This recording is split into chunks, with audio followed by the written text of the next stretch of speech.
Welcome back to ESL One Hamburg, where we're going to drop you straight into the draft for our second game of the final series of the group stage. This one, for all the marbles, Gambit versus NIP for a place in the top 2 of Group B. Just a quick update for you on the other games as well. TNC are also in action. They're going for 10 out of 10 in their final game. They're currently 9-0. Meanwhile, Liquid find themselves in a lot of trouble. They have to win their last game to give themselves a chance of actually making it out of the group. We were even talking about the fact that they might even be able to make the top 2. That's no longer the case. They're now struggling to make it through into bracket play. Right, draft is well underway, gents. Back with Purge and Blitz alongside, gents. What do you make of that so far? Well, they got the old Kunkka Marana. That's dirty. It is. Good filthy. luck, Nip. Oracle makes it a little bit easier because at least you could hypothetically block the magic damage they take. But yeah, I don't know. It's a scary one. They were happy with the Gunnar Razor in the first game, so that's come back. I thought it was good. Yeah. I think part of the reason you take that though is because it's nice. It's probably one of the best counters to the Kunkka in lane outside of like the OD. Okay. But you're not going to just like straight up OD here, right? That's a terrible idea. Not that early, you mean? So picking Razor, I think, keeps things flexible. You can put it in the safe lane if Gambit decide to swerve this and move it to the off lane, because those are the two options, right? You're not going to have a carry Kunkka. You're either going to have him off lane or mid lane. Not going to use him as a support? I just don't think the hero does enough as a support anymore, especially when you have Mirana. We've seen it, but it's not been great, is it? Yeah, I think back then it was better, but nowadays, like, the hero just like as an attack damage hero is just a lot better. Like, and he needs items to feel really useful. There's no like support item build that you feel really good about going on Kunkka that you wouldn't feel better about going on as a core Kunkka. Yeah. They grabbed Centaur pretty early here.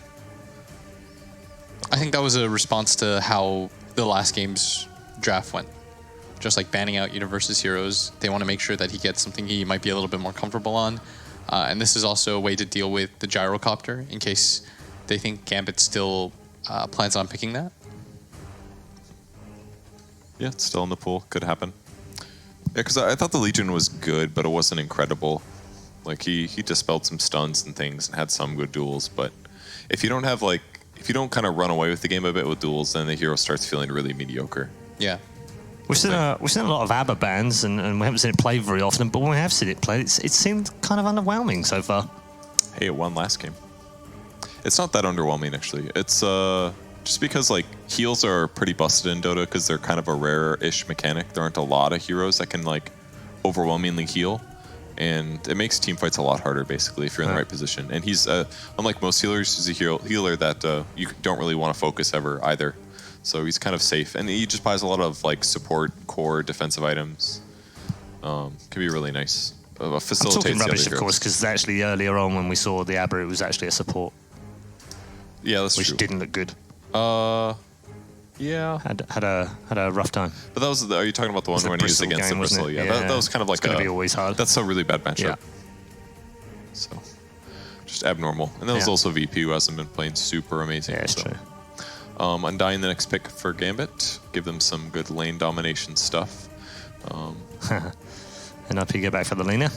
Yep, it worked pretty well last game. The only thing that like really was effective against the Lincoln Sphere a couple times, having Rubik be able to steal his ultimate was quite annoying too. This is a very typical kind of PPD draft, isn't it? Go back for what we liked in the first game because that was fine, and then modify it slightly and add in the things and cover up the patches of things that we thought didn't work. That's very true. He's confident enough as a drafter to know, like, to be able to identify what the issues were, why it affected them, and then stick with the things that work, which is definitely the nicest skills to have when you play like big best of threes or best of fives in big tournaments. I mean, Will, you were talking about earlier, weren't you, in game one? It's such a hard thing to, we think we know what went wrong, but very often we get it wrong. And Peter's one of the few that gets it right more often than not. Yes, but that also makes game one a little bit weird to be objective about, because I'm sure he looked at the draft and was like, we probably won this draft, or we should have come out ahead in this game. And then didn't execute right? Yeah, I think as a drafter, in fact, you sometimes will prefer getting outdrafted, because that's a very basic thing to be able to fix, in the sense that like you can put it on yourself and say like, okay, my team played well, but I got outdrafted.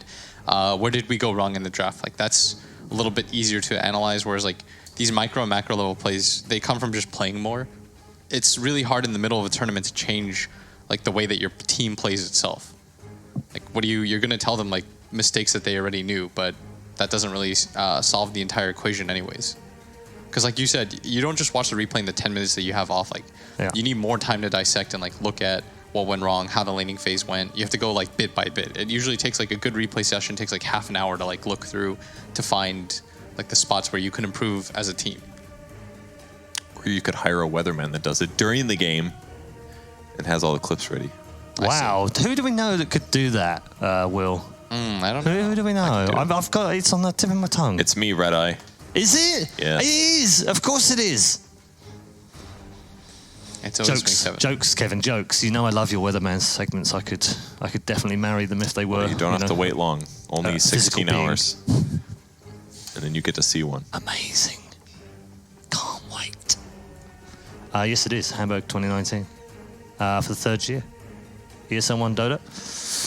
In the Barclaycard Arena from tomorrow, with the bracket stages, of course. We will have the first semi-final of which this evening. And we have an SF.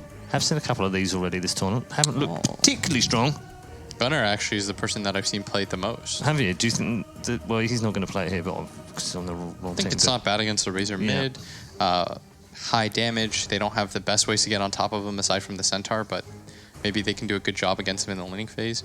And as predicted, they definitely don't want to put the Kunkka against the Razor mid. Yeah. So I think they're trying to avoid that. I personally I think SF has like good early mid games, but I don't trust him as a hero late game. But considering that his other core matchup is a Razor, and even if he saps your damage, it doesn't matter because you do a lot of magic as well. Yeah. I think because of that matchup being good, I actually like it as a pick. And it also helps that the offlane is a Centaur as well. Ooh, a Bat Rider. So they got like no carry potential. Is this, it's got to be mid Lina now, right? Yep. Mid Lina, safe Razor. Yeah. And Lina does quite well against SF to a certain point. But you do have to abuse him and try to get some kills early on. We'll see what happens, though.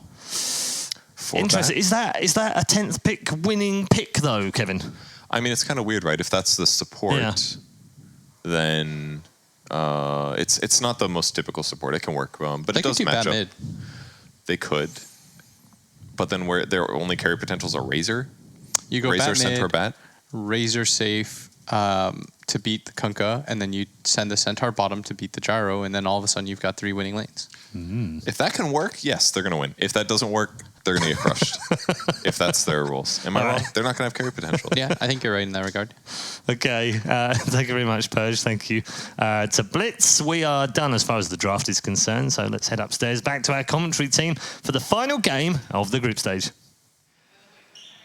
Yeah, let's reveal the whole suspenseful kind of thing. It's a mid laner.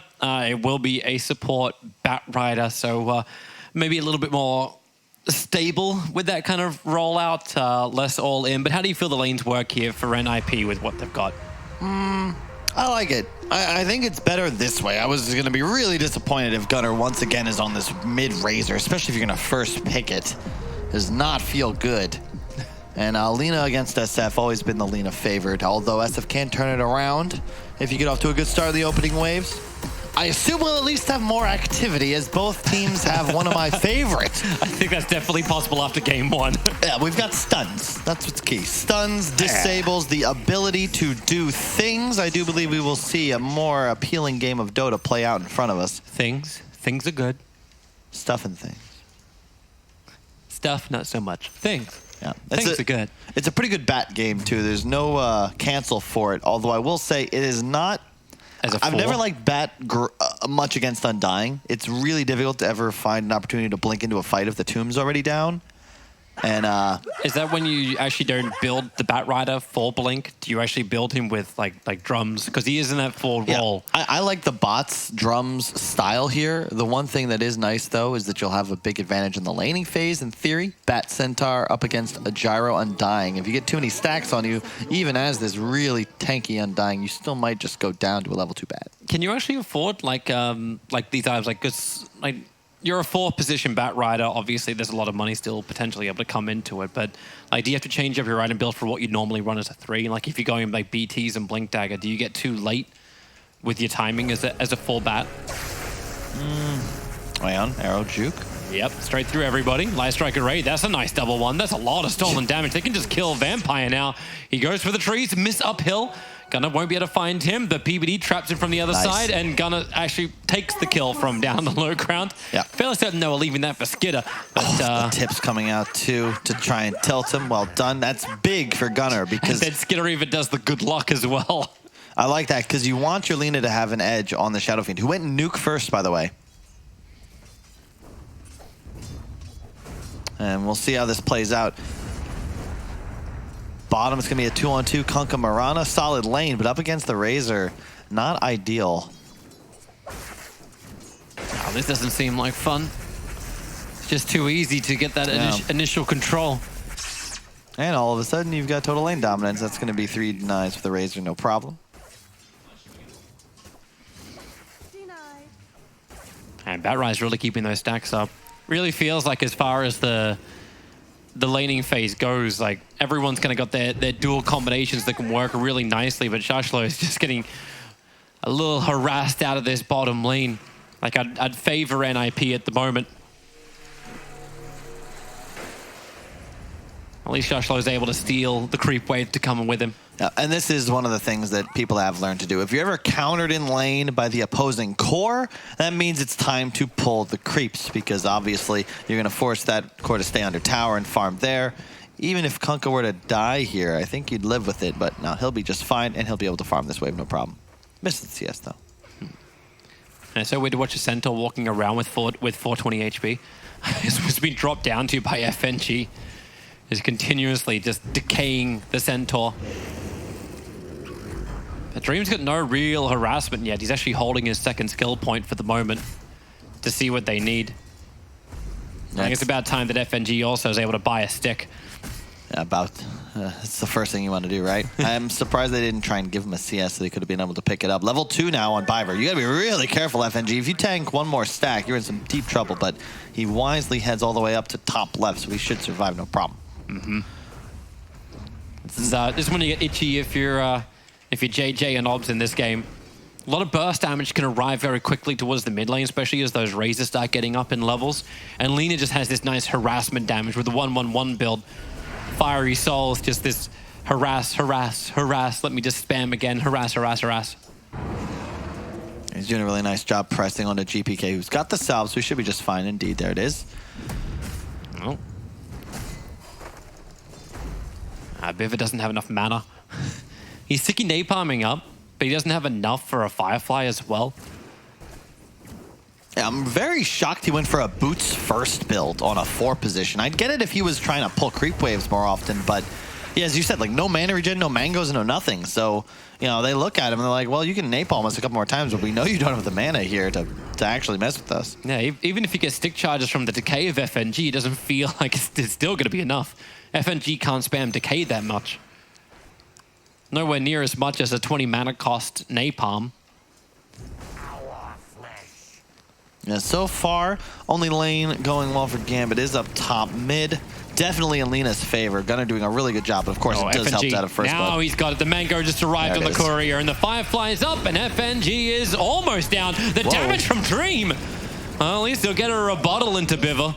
Oh, you take those, yeah. Trade supports, sure, but in this lane, now that you're going to have lane control as well, Gambit's very pleased. Biver gets to come back with full mana, however, and 10 stick charges. He didn't burn them. Same could be said about FNG 7, though. Rune's about to spawn. NIP trying to do their best to control them. Bottom will it be, but Nip... Yeah, Peter's forced to take it. Vampire wants to fight instead. He's looking towards that arrow from behind. Oh. And he hits it too. Lina must not have been looking up near the tower. Instead, it just allows GPK to get raise. And he's right back into the game on that Shadow Fiend. He'll have plenty of time. He's got full souls now. Unfortunately, he didn't get the kill, but he'll be cool with that. It's a strange glyph. Who was that? What was that used for? I think it was for top to stop the flat cannon from pushing the wave back, I think. Because now the wave just pushes underneath the tower for GPK. Not just that, but like there's a catapult spawning in 15 seconds. Now you don't have any protection. FNG just trying to harass Biver down. With the homing missile, they can at least keep Batrider under control for a bit. I like how they're torrent stacking too, Gambit. Yep. Shashlo just comes over and gets himself a triple stack on the Ancients. That leap comes a little too late. The bounty runes, all 4 actually go the way of NIP. This feels very similar to game 1 where all 4 of the 5-minute runes went the way of NIP. Now PPD's on the run, the arrow will be able to connect, the Torrent plus Tidebringer will give them more than enough damage. Yeah, Peter's still level 1, but Skeeter is level 5, and he is dominating bottom lane. You can see part of why they love this Razor is just the lane dominance. You've got your off lane from Gambit just farming jungle together. Not the ideal location, unfortunately. As Skeeter continues to just free farm, already level 6 now, and there's a big catapult wave en route. He's got, what is that, 3 archers still surviving. Peter actually moved up towards the top lane. They're trying to help set up, but Piva just gets destroyed. Had the homing missile already coming his way, but with flat cannon and the level 2 rocket barrage, Pivot just pops. And PPD's rotation after TPing up here ends up being him, what, triple stacking a camp? Yeah. That's the objective he achieved. What is Shaklo doing here, man? He's like pulling Ancients. He's trying to do, I don't know, but there's a huge wave bottom. He's got to get over here, and if Skeeter's smart about this, he should be able to zone him off tower completely. And just run at him. Don't let him farm this. Very odd. I'm not quite sure what he's afraid of. The Gyro is level 4. The SF, I guess, might have been off map, but like his tower is going to take a ton of pressure. Even so, ooh, SSKB's that one. Would have probably been another kill. I'm also a little interested in like this triple stack on the side. Like it's good to get Biver up, like if they can do it, but it's being used by Gambit instead to deny up their wave. And Undying can just watch very closely. Just decay him up, start removing the life. Oracle again returning to this top lane, but there's a dire observer ward actually watching PPD stack. So Gambit know that Oracle's not nearby. There's only one sticky napalm on the Undying, and now Dream will come in, and with Flat Cannon, he's going to clean up the rest of the wave. Shaklo had a DD. I thought for a second there's a 5 ancient stack. I thought he might even look to try and do it, but if he were level 7, he'd probably go for it, but just not enough damage yet. If he had like FNG there to help with like a tombstone or something along those lines, then maybe. Maybe he goes for it anyway. I don't know. He's coming back. He's just gonna farm. It's like, can I swing? I'll take the mud golems instead. Oh, so much damage with Laguna, but GPK just tanks through it all. He actually got a little bit more of his life back from PPD, Undying. FNG, Biver able to get on top of him. Not a lot Dream can really do to dissuade them. And now GPK just gets PP. What is happening in these lanes? I have no clue, man. It's like we're willingly going to find into the tier 1 towers. Like this game, I believe, still means something. We're trying to get the confirmation as well, like what happens in the tiebreaker. And we got an Invis SF now hunting forwards. He will be able to find Gunnar. There's no detection in the vicinity. Will he stick around long enough? There he is. Does not turn around, though. Looks like he'll actually head towards bottom. They want to find a kill on Skeeter, which is quite easy when you consider there is an X-Boat available for Kunkka, but wisely, Skeeter gets out of dodge, knowing that there's no Shadow Fiend on map. Trying to make a play now for the Undying. Yeah, by FNG. Yep. FNG will be the sacrificial lamb. 4 of the kills of NIP. 3 of them have been on FNG. And Jarek up to quickly to bottom lane. TP's out, doesn't want anything to do with it. And I see an Invis Shadow Fiend ready to come up. Raise 1, raise 2, and the long one too far away, but Vampire jumps in, has to leap once again to go underneath the tower, but with a Kuna Blade, he actually gets the kill. Even Stampede was there to help him out. Turns it around.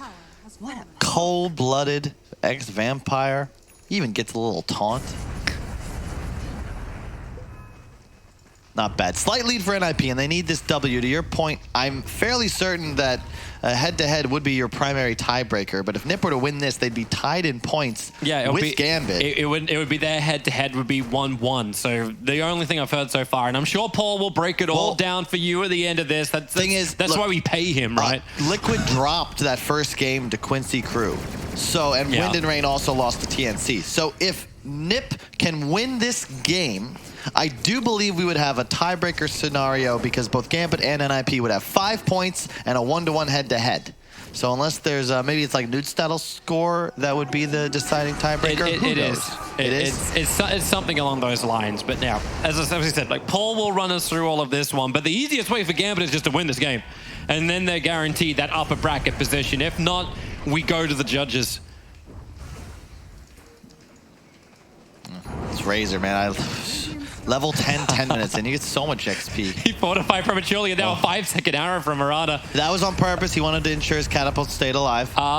Don't you doubt Gun Daddy. The catapult's about to die and does not reach the range of the tier 1 tower. But at least Skinner has removed that top tier 1. Dream's taking care of the bottom, but Biver will be here to try and get some level of defense, but he doesn't want to go that close to the gyrocopter. And this is just Universe finding the farm by going in so deep. Another long-range arrow. To block the catapult. To keep the catapult alive. It's 50 damage a hit, man. Bottom. They got the X. He did. And they actually used the whole combination from the Kunkka. And sure, there is no rebuttal, and this will be... Well, the catapult dead are harder to kill tier 1 tower.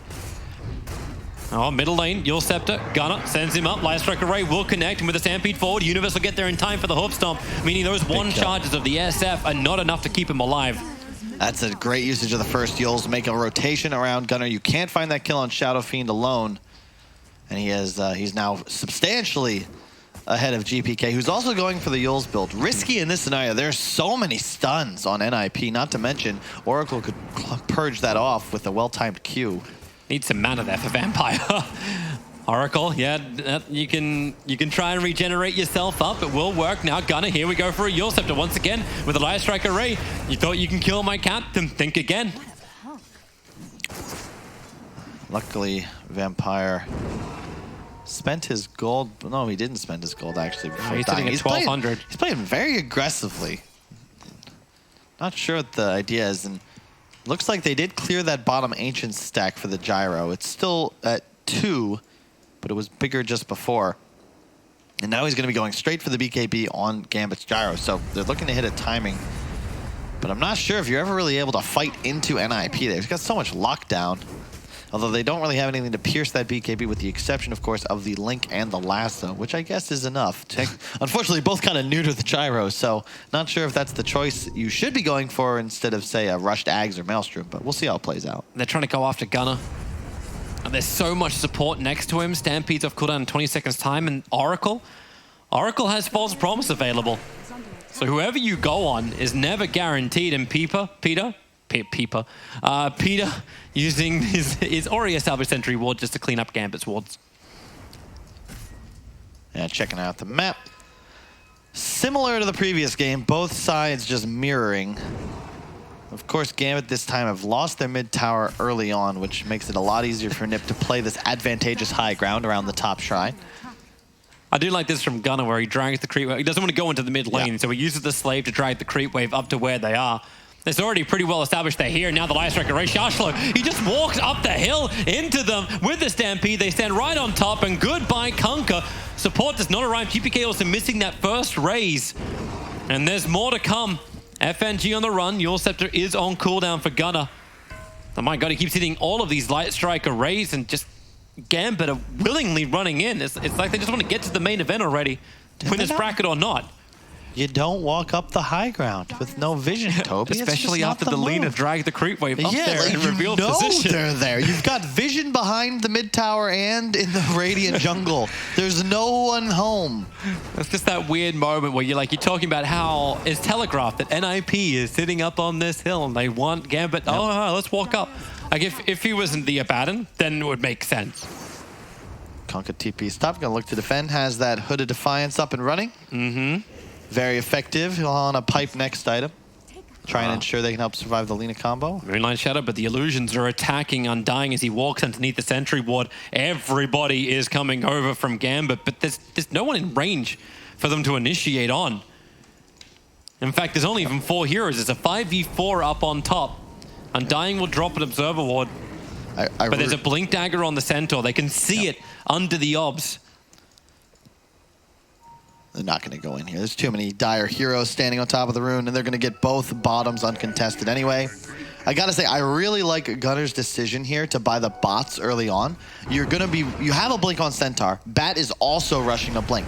This means that he can just farm to his heart's content, but at any moment, if one of his helpful support type heroes gets an initiation off, he's able to TP in, find that kill easily. It's a really nice item choice when you've got that solo pickoff potential with multiple heroes already on your team. The arrow is finally able to connect on a catapult. Hero is not standing in the way this time. Skeeter just farming. He's going to go with the BKB next item. Once again, Nip playing around that timing. They can see the obs. Yule Scepter from Gunner. He knows.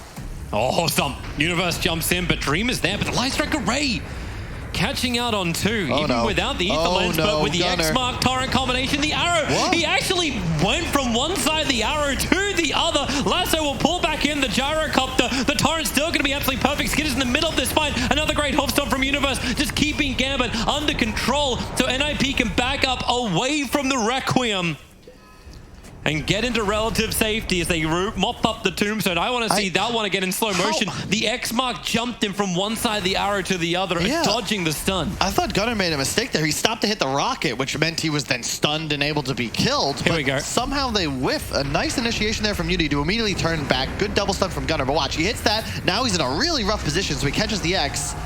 And what? Did it pull him behind the arrow? Yeah, it did. The X actually just, it's an instant TP, so it's not like he actually gets dragged back. That's some Nightcrawler type style right there. Unintentionally executed, of course, but Gunner, as you said, barely surviving, although Peter was there with ultimate ready. You say unintentionally executed, Kunkka's like, no, I can't put this down now. My combination timing works the other way. Biva begins his TP out. If he can see him in time, X-Mark, yep, get over here. Combo's gonna hit. And with the raises from GPK, they have the damage output to get through that Bat Rider. But he only loses 6 gold. Why? Because he just finished that Blink Dagger. It'll be ready to go as soon as he respawns. No problem for him as continuously Skeeter just pushing out this top lane, trying to finish his BKB while also applying damage on that tier 2. Same build for GPK. Brown boots into Yule's BKB is the goal, but he is not doing so hot. One of the downsides of the Shadow Fiend, and why we don't see him as much anymore, is after all those nerfs to the mana cost on Raze, to the amount of gold bounty you got from jungle camps, you're just not able to catch up the same way you were in past patches. Yeah. Unlike the Lina, who's like, well, I actually get physical damage as well. Like, I don't care, like, I'm not reliant on my magical. And you've got this quick pop kill potential. Razor is actually at the tier 3 tower on top lane. Skitter is here and no one is defending. Meanwhile, smoke up of NIP through the tier 1 tower. They got these illusion runes to scouts. They're gonna find heroes in a moment. Mirana trying to break the moonlight. He sees him from behind. Oracle smoke broke. Dream's already TPing out. FNG goes to tree lines. He can also TP your Universe. He almost made that. Now they're going to double TP towards mid. Will they find him? Yes, they do. Really well done there, Gunner. This is the stun. Little too early, but they have more Yule Scepters where that came from, but no more leaps. Vampire will die in the trees. An intentional stun miss to force the leaps out of Mirana. Good job there to ensure he'll only have 1 left when he respawns. Sounds accurate. Yeah, still tight game though. 11-7, 3K gold lead for NIP. But once again, they have the tools to hunt.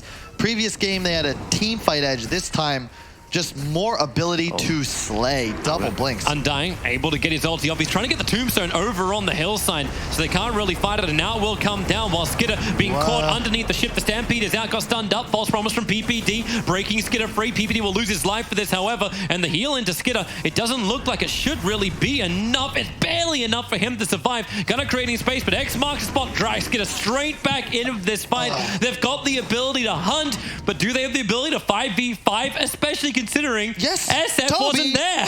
Yes, they do, Toby. But once again, in the exact same location, my man Skeeter, he uses himself in the middle of that fight. They're not able to finish the kill, and then they just set up with a torrent boat on top of him. We could run that back if we've got the clip, but What? It's been interesting. It's been very interesting. Void now here. It's like, okay, yep. We need to stop fighting around that top area of the map. Didn't they even have vision there? What? They had no vision on the hillside. And once the tombstone came in, like it was Undying who walked up, and that was how Gambit got vision. Yeah. I guess props from FNG, walks up, gets the flesh golem off before NIP actually do the initial point of damage or control to him. And then he just walks towards the hill, drops tombstone, and says, I've now done my duty. We found the target, and it really felt like Razor was a little bit more isolated too. Like the rest of the team was moving a little bit further south to start the movement, and Skidder was just a little bit behind. Either way, Gambit opened up the opportunity. That advantage starts to really goes the way of Gambit. It's the first time in the entire game they have the net worth lead. As we get ourselves cute little cat ears to show it off. It's good for Gambit. They're once again the squad with the superior late game.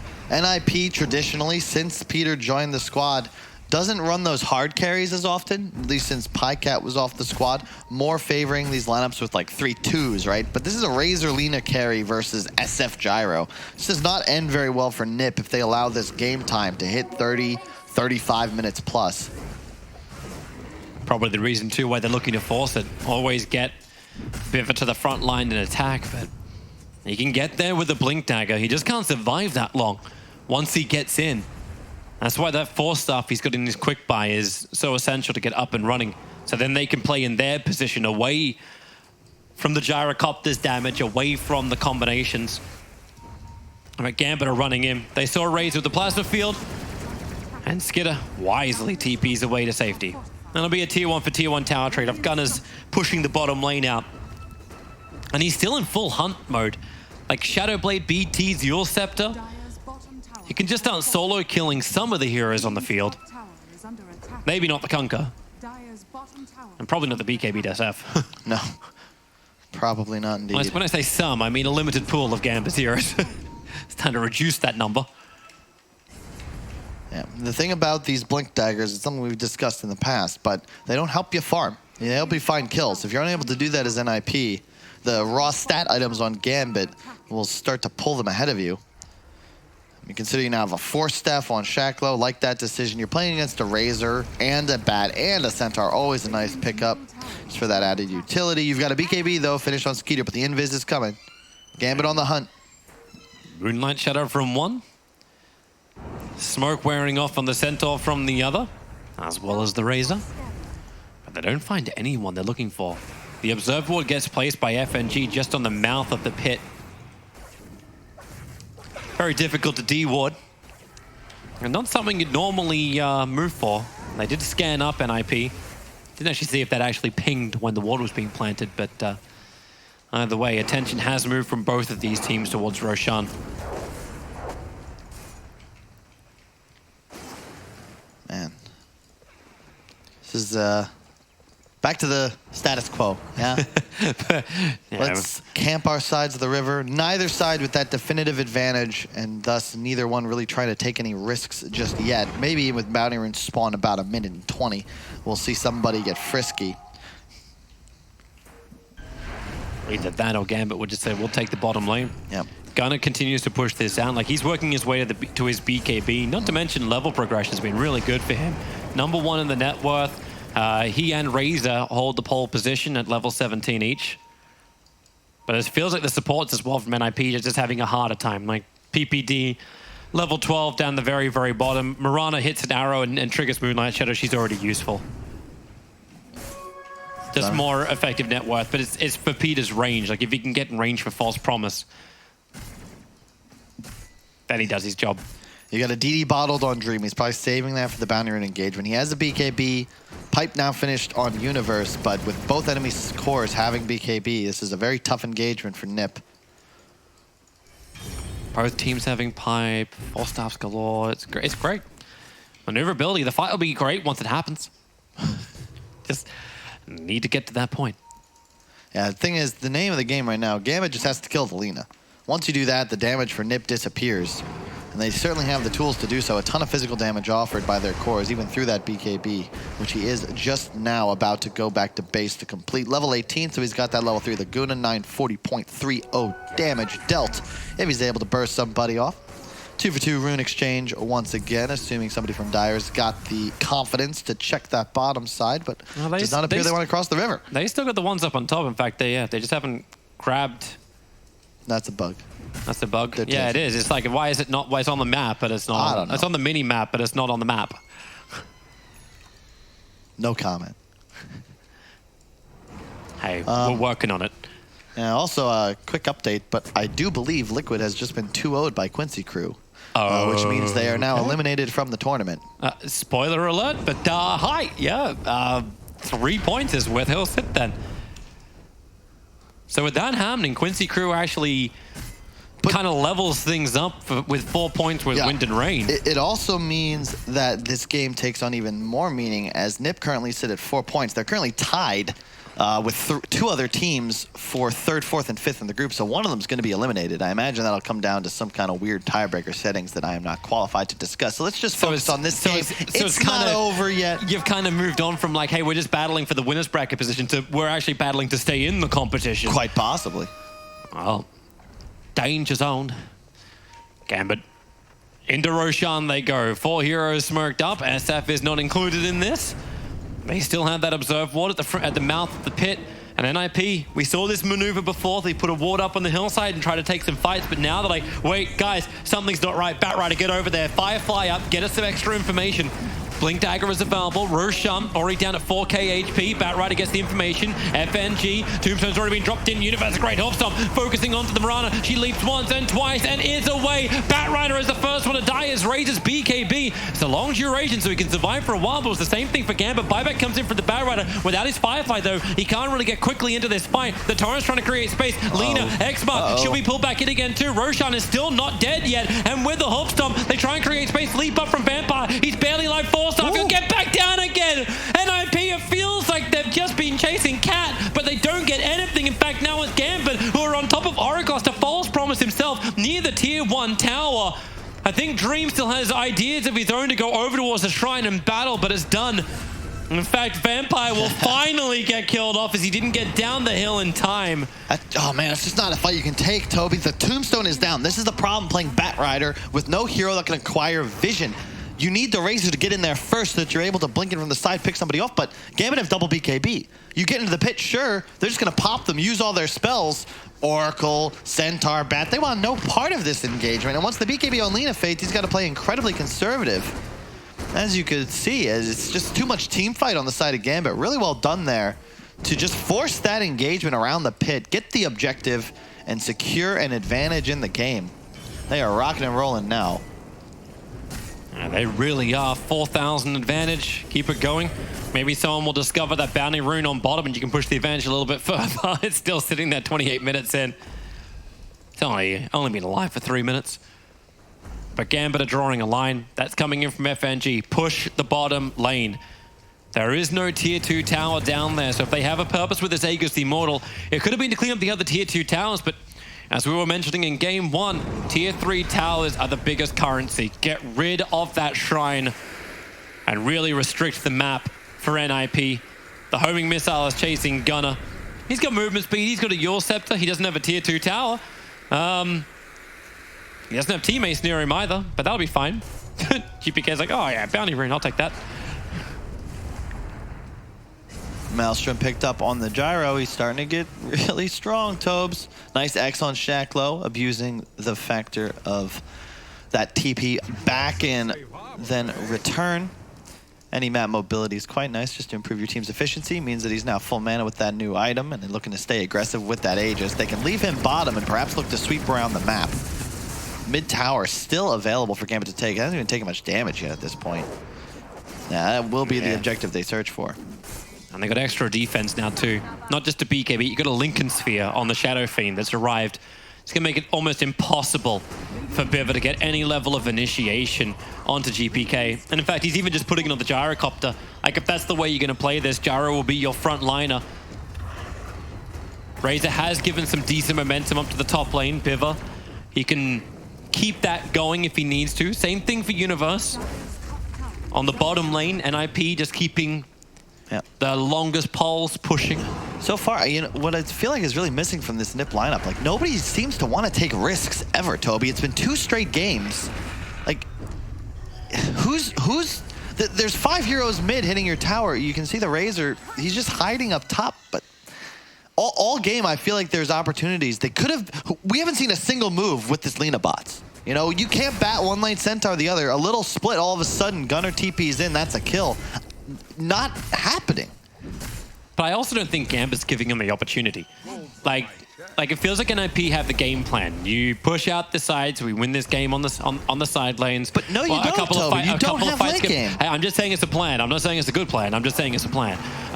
PPD in a little bit of trouble. Gonna dodge the arrow and then just TP out, understanding there's no more stuns to stop him. Scanning. But NIP are just playing the map control game at the moment. I suppose I feel like they once again had this maneuver that once again was not going according to plan up in that top area by the hillside around the Dire tier 3. And once that move has failed, it just feels like they've deflated. There's no more aggression, no more killer instinct. And I understand at this point you're up against the ropes. There is an Aegis on Gyro, soon to have a Mjolnir. You've got a Linken's now on GPK again. He's a big fan of that item. It's just a playmaker's choice, right? Helps your game. You're always able to stay on map. Gives you that outplay potential. Not surprised. If he's going to pick it up on an OD, why not the Shadow Fiend as well? Batrider's dragging the creep wave in the mid. They can't push the tier 2 tower. The backdoor protection will kick in. Centaur's pushing the bottom, but this is still like it's brilliant in a way where Gambit want to have a fight. Peter. Oh by FNG, so much damage. PPD got hit by the arrow. Gunner's doing the best he can. FNG actually dropped to 100 HP until he saw his life back up again. A yours and light strike array, still not enough. But while this is happening, the top lane's pushing in. The Centaur's still farming up. You get a kill onto PPD for sure, but the tier 2 tower doesn't die because there was no creep wave. Okay, so this is my thing, Toby. Okay, what's your thing? You're a Razor. You have... Oops, bye, Bevo. You have BKB TP. You saw them hitting your mid tower. Get into the base, hit the tower. Your support is dying under his own tier 3. There's absolutely nothing Gambit can do to stop a BKB teleport. Play with some aggression here. If you're gonna sit top and just shove this wave, you're not only hampering your own item progression because you're not farming jungle as this occurs. You're giving away all this time and space to Gambit's heroes to continue to grow their advantage. I'm all about cutting waves, but you gotta take a risk here and there. I don't believe an NIP hero has cleared a jungle camp in like 3 minutes. Gunner's going to get some space to do so now, but even that is BKB now down to 8 seconds. There's a blink in 1 second time. This could just be straight initiation from GPK. And even if it doesn't end in a kill, it could end in a BKB duration going down for Gunner. Gyrocopter's forcing the top. He's got his own 8-second BKB. There's a Lotus Orb also on the Kunkka, so more save. There's your Yule Scepter. FNG getting tapped up. Vampire going to just 4-star him quickly. Stampede down 2. FNG quickly plants down the Tombstone because Gyrocopter, he's ready to fight. Chasing down Gunner. Gunner has to BKB. He's trying to find the physical damage, but he can't see him. The Moonlight Shadow allowing Gambit the cover they require. Flat Cannon off cooldown in 2 seconds time, and then the damage to the Gyrocopter with big Biver looking for his own stuff, but Universe have to do it with the ship. It's going to negate so much of this early damage that NIP want to have. Biver will finally get raised down. Gunner as well underneath this shrine. The SF can't do enough damage. The arrow flies forward. It won't connect over on Skidder. Instead now it's the Tyrant connecting on Skidder himself. Hopstop, Universe is trying to do some heavy lifting as his Centaur, creating space for both Skidder and Gunner to give Skidder a triple kill and to put Gambit on the retreat. Shashlo is on the run, but the Light Strike Array, it will be able to connect. He doesn't have a lot of mana to keep going with this. The Yule Scepter up. That was actually from Skidder to buy in some time, and now Shashlo up, TP cancelled. Gambit will lose heavy in this fight. Just a bit too aggressive there. The BKB, you can see Gyro going so deep here. If he gets Gunner, it's all worth it, but he doesn't. Excellent Crimson Guard, the save from Peter. Now the reinitiation. Oh my God, Universe. SF gets the ultimate, but there's BKB heroes around. No real damage done. You get Biver, but who cares? That's a 4-position bat. Skeeter finishes off the Undying, and now active Shrine into the turnaround. This arrow misses, and all of a sudden, both cores standing still, double stunned. Laguna, they lose 2. That was a huge fight from NIP. That AC from Skeeter as well, putting in work. That 10 armor turnaround, very integral when you're playing against a SF and a gyrocopter. And Nip, they fight back hard. They take a lead and all 4 bounties? Damn. Yep. It's looking good. The AC you mentioned, the Crimson Guard, the pipe, so much negation from NIP, and they're working on the Aghanim Scepter for Universe. I want to give him like massive props as well. Like, I was all him. Like the double stuns, the space creation. It's almost like the snipers that we saw earlier today from Virtus Pro. Like you need to have these frontliners to let Linus, to let Razor go ham, and to create that space even for the initial retreat after Gambit, but they wouldn't have been able to do that without the farm from the side lanes, Kyle. with these critical items to actually give that, to give the armor, to give the shields. And maybe the question should have been actually swinging the other way too. It's like, okay, so NIP, like they're definitely not the instigators. They're waiting for Gambit to come to them. That exact type of scenario, that's what they were hoping for. Their new timing is going to be level 25, especially with the build the Shadow Fiend went for. That 40% cooldown reduction, Hex queued up next. He'll then have a faster re-up on his Lincoln's BKB, Yule's the Hex, all of these items. Suddenly, he becomes that spell-casting extraordinaire we've seen many times from players such as So is that Miracles. what they're just waiting for? They're waiting for the 25? They're waiting for these lower cooldowns? Like, after that fight. Is there a better thing that they can do that's something they can improve on from that last fight? Oh, you can't squander your BKB chasing Alina moving away at haste. Okay, good thing to improve. Your fight for Gambit is all about that boom team fight with the both the SF ulti. Unfortunately, that engagement, it was only used to kill the Bat Rider, and BKBs were utilized already. You've got to be careful looking to continue chasing when there's a Centaur, an Alina, and an Oracle on the other team. They're going to be able to turn things around. Even though Gunnar at 400 health, it doesn't matter. He's got all his spells and plenty of mana. Now with a Daedalus and a DD bottled, he is a huge threat. All right. Clean up the sentries, look to Roshan. He will respawn in 38 seconds. There's so much momentum on the bottom lane for the Radiant side. They're always pushing out the top. Of course, that's just easy money for Dream. Trying to complete up that Satanic. He's actually got the Morbid Mask already flying out to him. Some extra sustain. So it's Gambit who need time now. Still very much anybody's game, however. As we can see, these fights are coming down to a razor-thin margin. If there's no Shrine there, that could be a completely different engagement. It's also cool, it just seems to trade back and forth between which team actually finds these kills. But as this game goes longer, you see that swing being a lot higher. Like you change it up by about, what's that?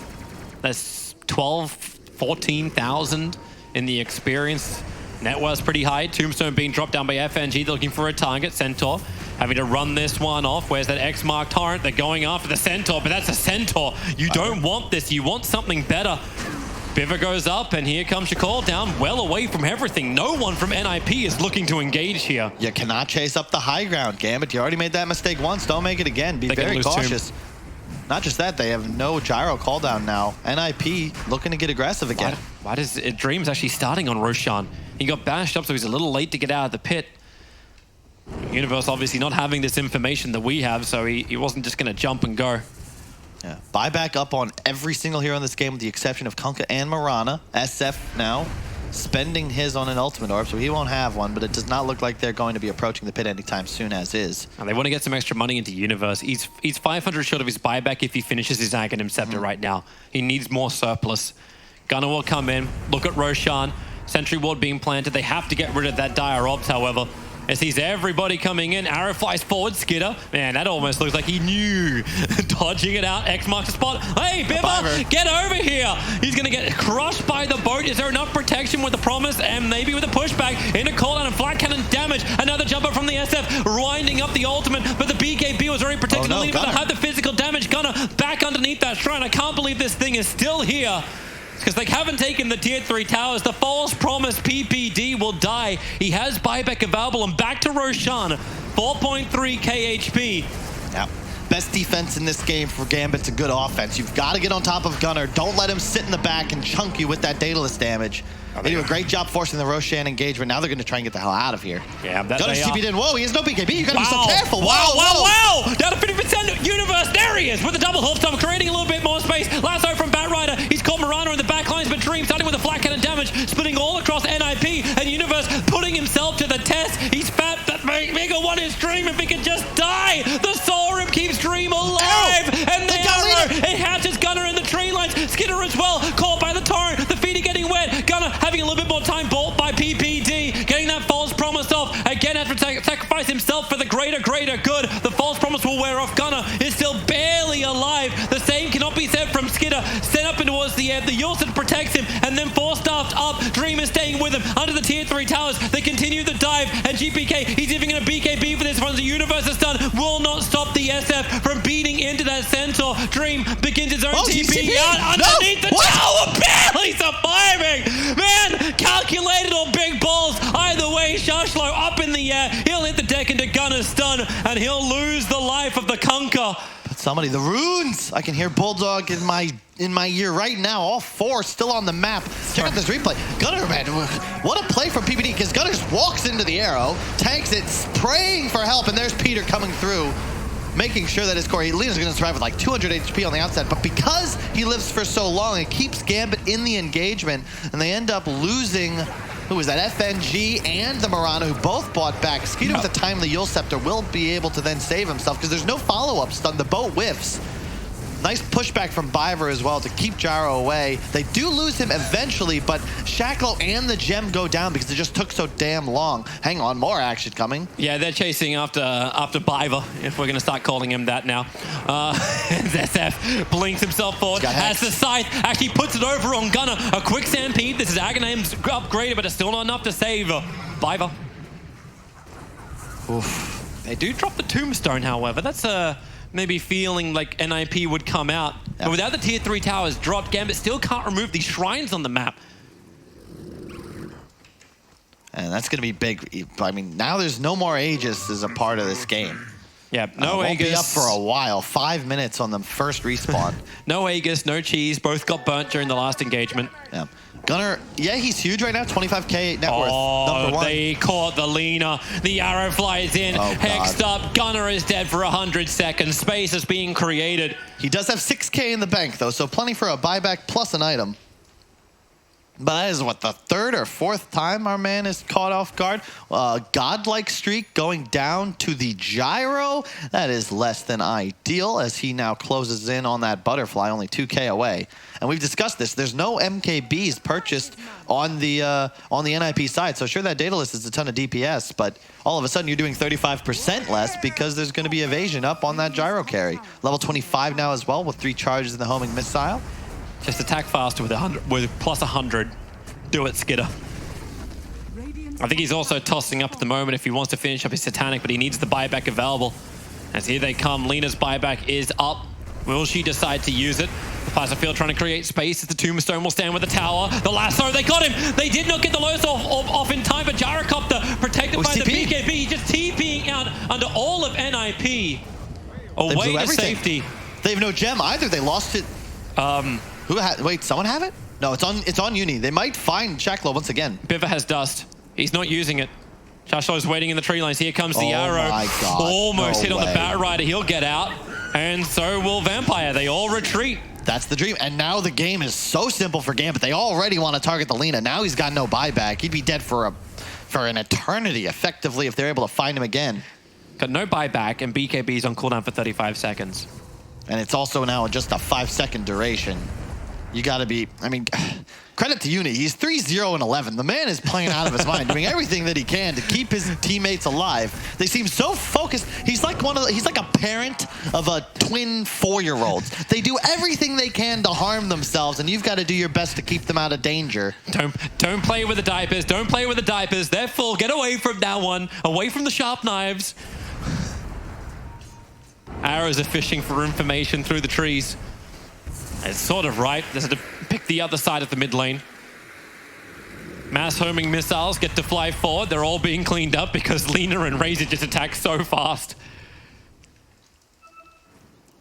That one time I was like, maybe homing missiles isn't the greatest thing, but it's probably better than global. Does anyone skill global cooldown? Nah. I don't think I've seen a game where I've seen a global cooldown being skilled. Man, I also, I'll be honest, this bat last pick, have you seen a lasso? Yeah.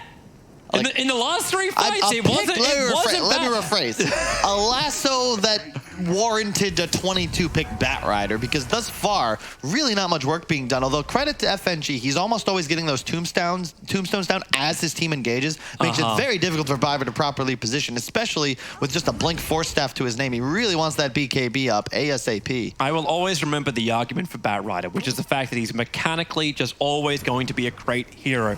Vision, maneuverability, able to pierce the immunity. It doesn't matter as long as you can grab your target. And he did grab the gyrocopter. He instantly forces the gyrocopter to TP away when that fight began. So he diffuses the situation. But I get what you're going for. You want to see him stop the situation. And soon Gambit, they're closing in on those huge items. I mean, you've got the butterfly now on Dream. He's not indestructible. You're going to have an E-Blade to peel physical damage away from his allies on GPK. And keep in mind, he's got that cooldown reduction and all these active abilities.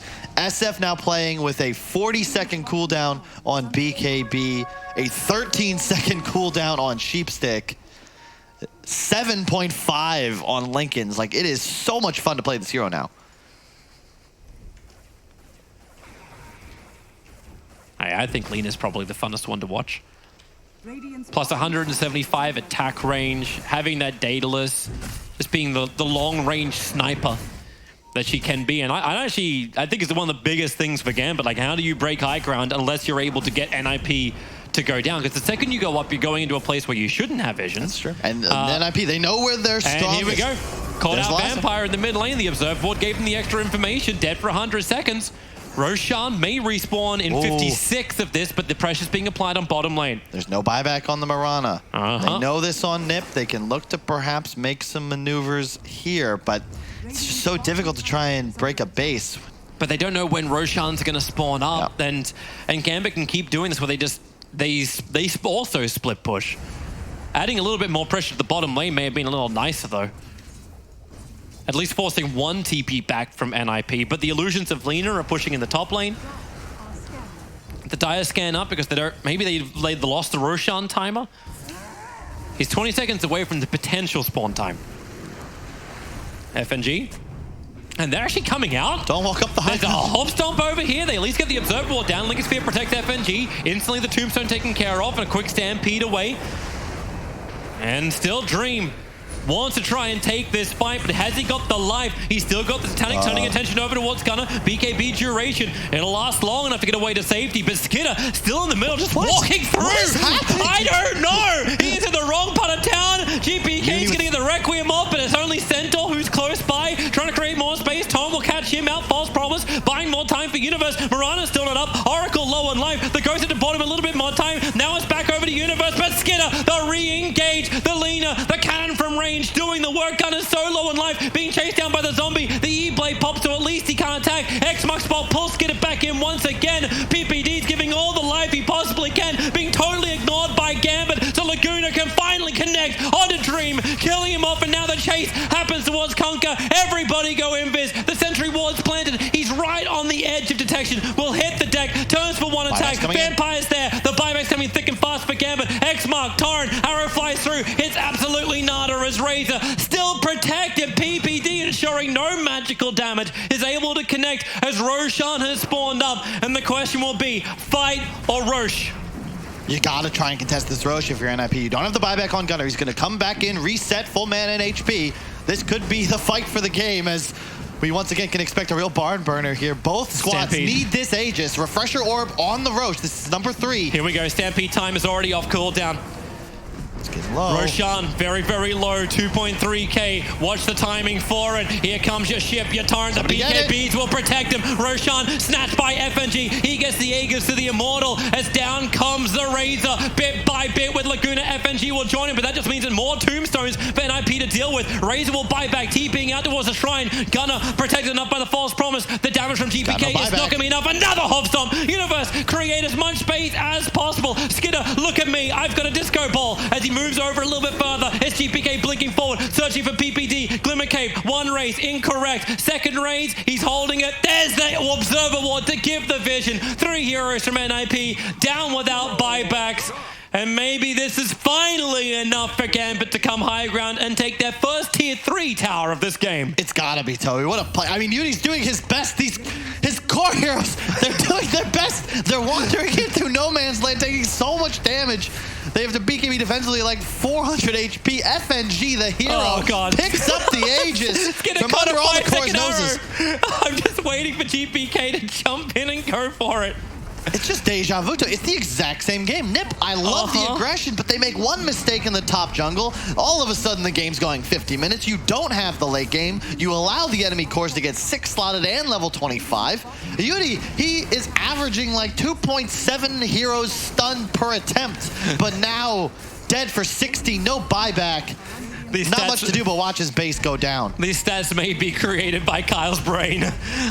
Full megas is what Gambit's going for. They want to ensure it. By winning this game, they lock in that top bracket position, a winner's bracket berth. The second chance, you could say. But they need to finish the job. Tier 4 towers. There goes your pop as refresh a shot and destroy Biver. He'll buy back into the game. He needs the Blink Dagger Lasso 4-star into the fountain. That's the way this works. Buyback's up from the Lina, and here it is, the last hurrah. How much have you got? Skidder, he gets a little bit of attention, still has his BKB available. Oh, no, my Biver. God!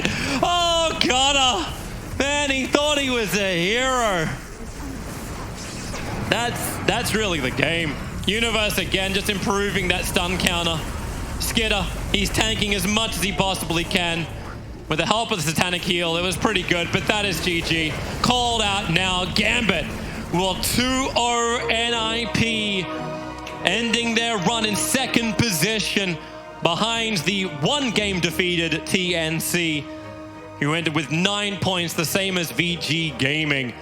Man, Gambit, they're such an entertaining team to watch, but it feels like that they played multiple types of Dota and they made the best of opportunities that NIP gave them.